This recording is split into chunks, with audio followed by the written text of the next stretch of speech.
Are you in a relationship? Can you imagine if your partner would have to go abroad to work or study? Will you think of breaking up? What if you go abroad to exchange? Will you continue your current relationship? Will you stop loving your partner? If not, you will have to face the challenge of a long distance relationship. Basically, they can't hold hands, they can't hug, and they can't kiss. Therefore, many people would rather breaking up instead of starting a long distance relationship. However, one of the greatest benefits is that you do a lot more talking and learning about each other.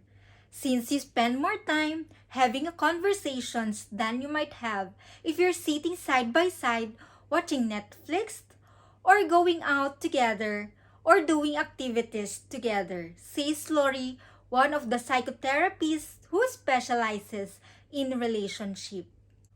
There's also a benefit of cultivating your own friendship and interests so that you have more to share and bring to the relationship. Somehow, even if you are in a normal relationship, there must be a chance that you may travel abroad or perhaps go to a working holiday or maybe assign into different places. Therefore, these tips can also be applied to any of you. Being a long distance is the truest test of time. But for my soon-to-be husband and I, our long distance story never had a short distance side. We met in 2019 online, got to chatting, and within few days, we could not stop talking to each other. I would wake up excited to talk to him, to read his messages, and get to know him more. After few months, during the pandemic in 2020, we decided to pursue a long-distance relationship. We became together and had been in a long distance for over 1 year and 10 months now. He is working and studying in the Philippines, while I am here in Abu Dhabi working in a waste management company. Our long distance relationship definitely has its ups and downs. It's always not easy, but it's incredibly worth it and ultimately very challenging and amazing. Making a choice every day to invest in your relationship because it's worth it to have that person in your life even if you can't be physically be together. The time apart, the distance makes a relationship better.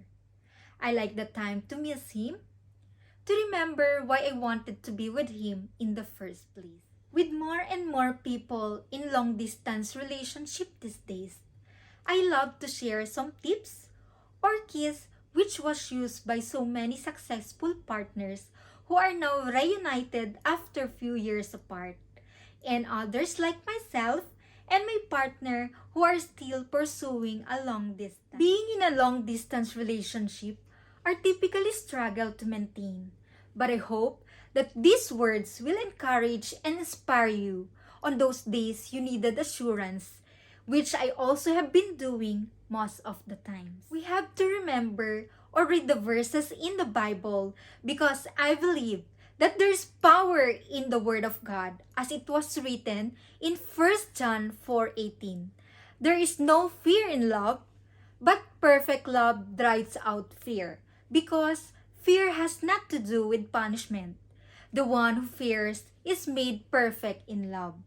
And if you're fed up of his annoying calls or messages, you try to recall the verses from 1 Corinthians 13:4. Love is patient, love is kind, it does not envy, it does not boast, it is not proud. This can also enlighten somehow. Here are few important keys to have a happy long distance relationship. A. Communication is vital to create trust. B. Connection is essential to continue love journey. And C.